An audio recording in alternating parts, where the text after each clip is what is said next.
December 30 ഈ തീയതിയിൽ തിരുസഭ അനുസ്മരിക്കുന്ന വിശുദ്ധർ: വിശുദ്ധ സബീനൂസും കൂട്ടരും, വിശുദ്ധ അനീസിയ, വിശുദ്ധ അനിസിയൂസ്, വിശുദ്ധ എഗ്വിൻ, വിശുദ്ധ എവുജീൻ, വിശുദ്ധ ഫെലിക്സ്, വിശുദ്ധ ലിബേരിയൂസ്. വിശുദ്ധ എഗ്വിൻ. ഈവേഷാമിലെ വിശുദ്ധ എഗ്വിൻ ഒരു ബെനഡിക്റ്റൈൻ സന്യാസിയും പിന്നീട് ഇംഗ്ലണ്ടിലെ വോർസെസ്റ്ററിലെ മൂന്നാമത്തെ ബിഷപ്പുമായിരുന്നു. 7-ാം നൂറ്റാണ്ടിലാണ് വിശുദ്ധ എഗ്വിൻ ജനിച്ചത്. അദ്ദേഹത്തിന് മേഴ്സിയ രാജ്യത്തിൻ്റെ രാജകുടുംബവുമായി ബന്ധമുണ്ടായിരുന്നു. മാതാപിതാക്കൾ ഭക്തരായ ക്രിസ്ത്യാനികളായിരുന്നു. അതുകൊണ്ട് തന്നെ മകനെ വിശ്വാസത്തിൽ വളർത്താൻ അവർക്ക് സാധിച്ചു. എഗ്വിൻ കുട്ടിക്കാലം മുതൽ ദൈവസേവനത്തിനായി സ്വയം സമർപ്പിച്ചു. കാലക്രമേണ വൈദികനായി. പുരോഹിതനെന്ന നിലയിൽ നിരവധി വർഷത്തെ മഹത്തായ ശുശ്രൂഷയ്ക്ക് ശേഷം 693 വിശുദ്ധ എഗ്വിൻ താൽപ്പര്യമില്ലെങ്കിലും പടിഞ്ഞാറൻ മധ്യ ഇംഗ്ലണ്ടിലെ വോർസെസ്റ്ററിലെ മൂന്നാമത്തെ ബിഷപ്പായി തിരഞ്ഞെടുക്കപ്പെട്ടു. ജനസേവനത്തിനായി അധികാരശ്രേണി പൂർണ്ണമായും സമർപ്പിച്ചുകൊണ്ട് തീക്ഷ്ണതയോടെ ദൈവവചനം പ്രസംഗിച്ചു. അദ്ദേഹത്തിൻ്റെ വിവേകം, നീതി, സത്യസന്ധത എന്നിവയാൽ ജനങ്ങൾക്ക് വിശുദ്ധ എഗ്വിനോട് കൂടുതൽ സ്നേഹം തുടങ്ങിയിരുന്നു. സ്വഭാവത്താൽ സൗമ്യനും എന്നാൽ ദൈവസത്യം സംരക്ഷിക്കപ്പെടേണ്ട സന്ദർഭങ്ങളിൽ വിശുദ്ധ എഗ്വിൻ കർശനക്കാരനും അചഞ്ചലനുമായിരുന്നു. ഒരിക്കൽ ക്രിസ്ത്യൻ പഠിപ്പിക്കലിൽ നിന്ന് അകന്നുപോയ ചിലർ വിശുദ്ധനെ അപകീർത്തിപ്പെടുത്തി. വിനയത്തോടെ അത് സ്വീകരിച്ചുവെങ്കിലും തൻ്റെ ആട്ടിൻകൂട്ടത്തെ പരിപാലിച്ചുകൊണ്ട് തൻ്റെ നിരപരാധിത്വം തെളിയിക്കാൻ അദ്ദേഹം തീരുമാനിച്ചു. അതിനാൽ വിശുദ്ധ എഗ്വിൻ റോമിലേക്ക് പോകാൻ തീരുമാനിച്ചു. കാലിൽ ചങ്ങലകൾ പൂട്ടി താക്കോൽ അവോൺ നദിയിലേക്ക് എറിഞ്ഞുകൊണ്ടാണ് വിശുദ്ധ എഗ്വിൻ റോമിലേക്ക് യാത്ര പുറപ്പെട്ടത്. യാത്രയിലെ ബുദ്ധിമുട്ടുകളെല്ലാം സഹിച്ച് അവസാനം റോമിലെത്തി. അവിടെ വിശുദ്ധരായ അപ്പസ്തോലന്മാരുടെ ആരാധനാലയങ്ങളിൽ പ്രാർത്ഥിക്കാൻ ആഗ്രഹിച്ചു. ശവകുടീരങ്ങളിൽ പോയി അദ്ദേഹം പ്രാർത്ഥിച്ചുകൊണ്ടിരുന്നു. ഇതിനിടയിൽ വിശുദ്ധ എഗ്വിൻ്റെ ആവശ്യപ്രകാരം സഹായികൾ അത്താഴത്തിന് ടൈബറിൽ നിന്ന് കുറച്ച് മത്സ്യം പിടിച്ചിരുന്നു.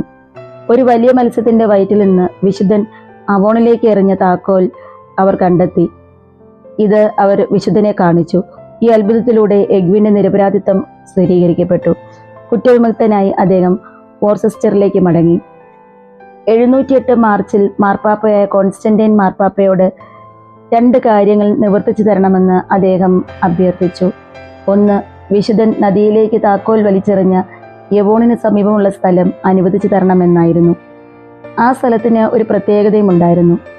ഒരിക്കൽ രാജാവിൻ്റെ ഇടയന്മാരിൽ ഒരാൾക്ക് തേജസ്സുള്ള കന്യക തൻ്റെ കൈകളിൽ പുസ്തകം പിടിച്ച് മറ്റ് 2 കന്യകമാരുടെ കൂട്ടത്തിൽ സങ്കീർത്തനങ്ങൾ ആലപിക്കുന്നതായിട്ട് ദർശനം കണ്ടിരുന്നു.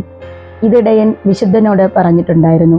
വിശുദ്ധനും 3 സഹായികളും ഈ കാര്യം വെച്ച് ഉപവസിക്കുകയും പ്രാർത്ഥിക്കുകയും സങ്കീർത്തനങ്ങളും കീർത്തനങ്ങളും ആലപിച്ചുകൊണ്ട് നഗ്നപാതരായി ആ സ്ഥലത്തേക്ക് പുറപ്പെടുകയും ചെയ്തു.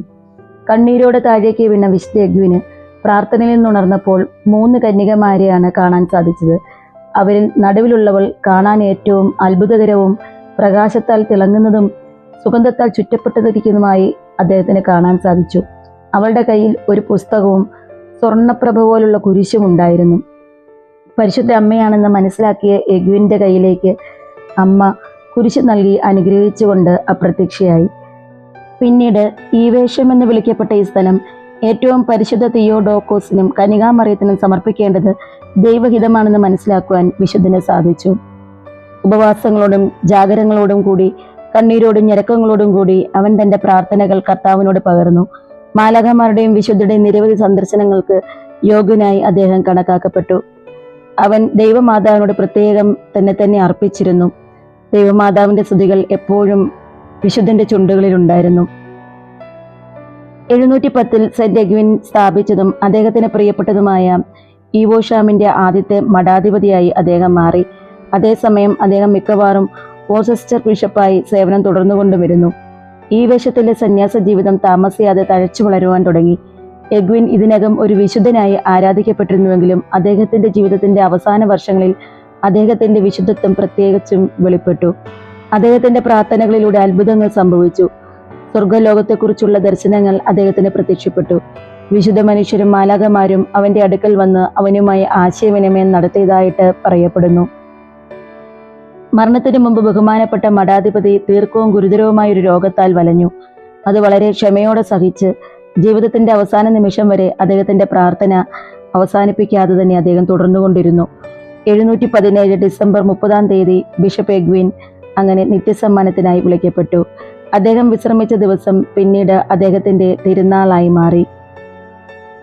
ഏറ്റവും പരിശുദ്ധനായ വിശുദ്ധ എഗ്വിനെ, ഈ ലോകത്തിലെ എല്ലാ തിന്മകൾക്കെതിരായും പടപൊരുതുവാൻ ഞങ്ങൾക്ക് ഓരോരുത്തർക്കും സാധിക്കുവാൻ പിതാവായ ദൈവത്തോട് നിരന്തരം മധ്യസ്ഥം വഹിച്ച് പ്രാർത്ഥിക്കണമേ.